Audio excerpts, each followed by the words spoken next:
il faut savoir que les haras chiroptères, on les appelle aussi les haras à ailes vertes. Et alors là, nous vous présentons Enzo et Mouchou, qui sont deux mâles âgés de 11 et 9 ans. Alors il faut savoir en tout premier lieu que chez les haras chiroptères, on ne va pas pouvoir observer de différence visible entre le mâle et la femelle. Donc là, en l'occurrence, nous vous présentons deux mâles, mais si ça avait été un mâle et une femelle, ils auraient été exactement identiques. Dans ces cas-là, en captivité, si on veut connaître le sexe de nos animaux, on va devoir procéder à ce qu'on appelle un sexage ADN, c'est-à-dire qu'on va tout simplement prélever une petite plume pour ensuite l'envoyer à un labo qui va pouvoir déterminer via son ADN si c'est un mâle ou une femelle.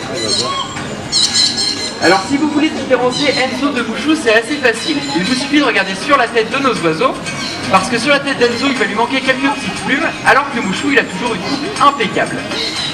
Et alors en plus de ça, il faut savoir que chez les perroquets, c'est un petit peu comme chez les humains, chaque oiseau va avoir son caractère propre.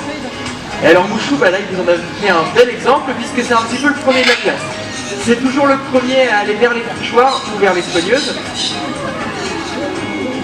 Encore une fois. Alors qu'Enzo, il a un caractère un petit peu plus brut, il est un petit peu plus fort de caractère et surtout des fois, il peut être un petit peu plus violent dans ses atterrissages.